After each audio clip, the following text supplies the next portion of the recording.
Olá, amigos da Safras TV, eu sou o jornalista Fábio Rubens, da agência Safras, e esta é mais uma edição do nosso programa Conversa com o Analista, e hoje eu vou conversar com o nosso analista e consultor do setor de açúcar e etanol da consultoria Safras Mercado, Maurício Murussi. Antes de chamar o Maurício, eu peço a todos que estão nos assistindo que se inscrevam e ativem as notificações do nosso canal no YouTube e aproveitem também para conhecer a nova plataforma de Safras e Mercado.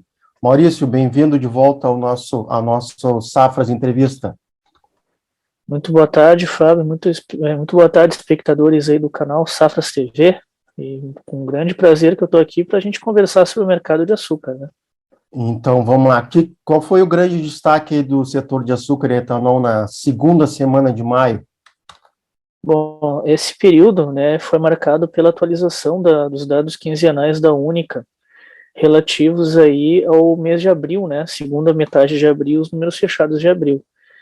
E, claro, além do que já era esperado, que é o avanço na moagem, né, e na produção de derivados, como açúcar e etanol, o que realmente surpreendeu o mercado, né, foram as indicativas de vendas mais fortes de etanol hidratado, né. A expectativa da Safras Mercado era que em abril fossem vendidas 1,2 bilhão de litros de etanol hidratado, né? E os números vieram aí de 1,37 bilhão de litros, né? A gente esperava 1,2 e veio 1,37. Um avanço aí de mais ou menos 14% sobre a nossa expectativa, né, Fábio? E por que a gente tinha essa expectativa de números mais baixos para o etanol hidratado? Né? Porque o mês de abril inteiro foi um mês que não teve competitividade do hidratado frente à gasolina, né? Foi um período de alta do hidratado nas usinas, né? E essa perda de competitividade em nenhum estado brasileiro durante o mês de abril, né? Após um mês de fevereiro, após um mês de março, com níveis válidos de competitividade, né? Levava a um cenário de queda na demanda, mas na verdade a demanda, ao contrário, a demanda, claro que frente a março a demanda caiu, né? Março foi 1,48 bilhão de litros e abril foi 1,37.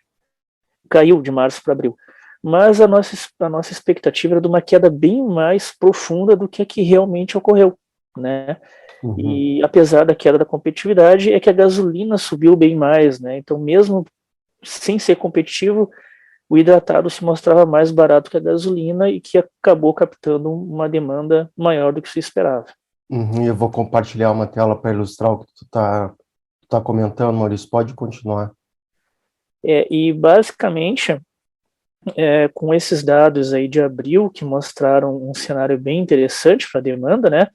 Dadas as proporções, dadas as condições de mercado, né, Fábio? Que a gente tem que lembrar que de março para abril, como os dados aí mostram, houve uma queda na demanda, né? De 1,48 para 1,37, mas essa queda poderia ser bem pior, né? Poderia ser uma queda bem mais intensa na faixa de 1,2 bilhão de litros. Então, dentro dessa ótica de comparação de uma queda pior prevista, esses números de abril vieram até, entre aspas, né, Fábio? Positivos, né? O detalhe interessante é que, com base nessa leitura, a Safras de Mercado projeta que em maio as vendas de etanol hidratado cheguem a 1,5 bilhão de litros, né?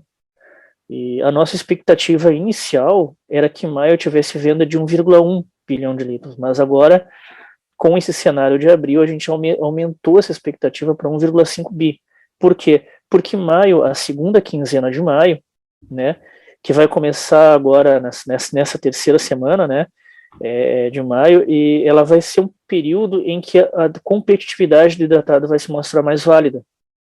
Mais válida não, ela vai se mostrar válida, né? Pelo menos aí em 2 a 3 estados do país, que é Mato Grosso, Goiás e Mato Grosso do Sul, né? Isso sem falar de São Paulo, que está em níveis meio próximos também de competitividade. Então, se em abril, que não tinha competitividade, as vendas foram de 1,37 bi, imagine em maio que pelo menos de 2 a 3 estados devem ter níveis válidos de competitividade, né, Fábio? E isso que fundamentou nossa expectativa de alta de 1,1 para 1,5 bi hidratado, demanda interna do Centro-Sul em maio. E o que está melhorando a perspectiva de demanda por etanol hidratado? É porque o preço está caindo ou porque o preço da gasolina está muito alto? O preço da gasolina está muito alto, até porque o preço do etanol hidratado está subindo, né? Esse é o grande detalhe. É por isso que a competitividade ela não tá sendo atingida e mesmo assim as vendas estão boas, entre aspas, boas, né?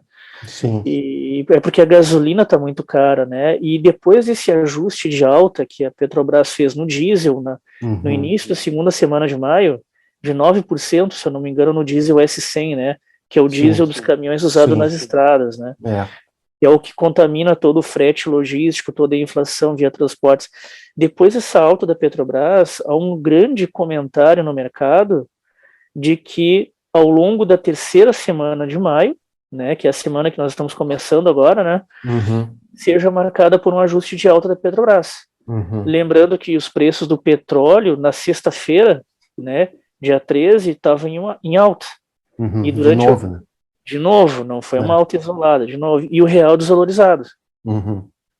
Então muito provavelmente vai ter uma nova alta na gasolina aí na terceira semana de maio, se não for na terceira, vai ser na quarta, né, Fábio? Tá certo. E mudando um pouquinho para o açúcar, como é que se comportou o mercado futuro de açúcar em Nova York nessa última semana? Bom, o mercado de açúcar, ele também teve ganhos muito importantes na sexta-feira, ali de mais de 2%, né? Seguindo o petróleo, que também foi muito volátil na sexta-feira, né? Como tu disse aí, mais um dia além da sexta-feira, né? Não foi somente sexta-feira. E aí o petróleo em alta, real desvalorizado, expectativa de alta na gasolina, isso leva a um cenário de aumento na produção de etanol hidratado, né, e redução na oferta de açúcar, que sustenta os preços do açúcar. Isso sem falar, Fábio, nas expectativas de geada, que estão sendo informadas por vários escritórios de meteorologia para a terceira semana de maio, que é a semana que nós estamos começando agora, né? Primeira massa de ar polar do ano está chegando aí. Exatamente, vai pegar onde? Vai pegar onde sempre pega, né? Em todas as geadas. Ele pega o norte do Paraná, o sul de São Paulo e regiões bem ao sul do Mato Grosso do Sul, né? Que é onde essa massa chega com maior intensidade. Não que no norte de São Paulo e no sul de Minas Gerais não vão... Bom, no sul de Minas Gerais devem ocorrer geadas pela altitude, né? Pela altitude, mas vai pegar mais em região de café. Tem algumas áreas de cana no sul de Minas? Tem, mas são em áreas que não têm altitude, né? Então essas áreas de cana no sul de Minas Gerais e no extremo norte de São Paulo terão quedas de temperatura sim, mas não ao ponto de formar geada, tá? Geada mesmo é sul de São Paulo, norte do Paraná e extremo sul lá do Mato Grosso do Sul. E aí esses fenômenos de geada, né, vão balizar Nova York ao longo da terceira semana de maio, mas, claro, frente a dados meio que concretos, assim. Claro, desde a sexta-feira já está sendo precificado, por isso que teve aquelas altas de mais de 2% no açúcar em Nova York, né? Tá certo. Então, para finalizar, Maurício, ainda já pegando um gancho no que tu estava comentando, quais são os pontos de atenção, tanto para o açúcar e para o etanol nessa semana que está começando? Basicamente é o mercado de clima, tá? Com essas geadas, um eventual ajuste na gasolina, que é esperado pelo mercado, tá? Querendo ou não, ele é esperado. Tem muita comunicação da presidência da República dizendo que não gosta dessa de ajuste, que já foi ter trocado o ministro de Minas e Energia por conta desse ajuste da Petrobras. O presidente da Petrobras também caiu, mas nós estamos informando em relatório o seguinte, que uma coisa é a retórica, né, do discurso, e outra coisa é na prática. Na prática, os ajustes mesmo espaçados, eles têm ocorrido, né, de tempos em tempos bem longos, né, às vezes fica 2 meses sem, mas eles estão ocorrendo esses ajustes, né, e de fato o mercado está esperando uma alta na gasolina. Então é clima, geada e ajuste aí na gasolina e alta no petróleo, né, esses 2 pontos aí. Deve puxar o açúcar no mercado físico, o açúcar em Nova York e o etanol hidratado no mercado físico. Bom, tá legal então, Maurício. Te agradeço pela participação aqui no nosso programa e até a próxima, então. Um grande abraço. Eu que agradeço o convite e um grande abraço e até a próxima. Valeu, tchau, tchau.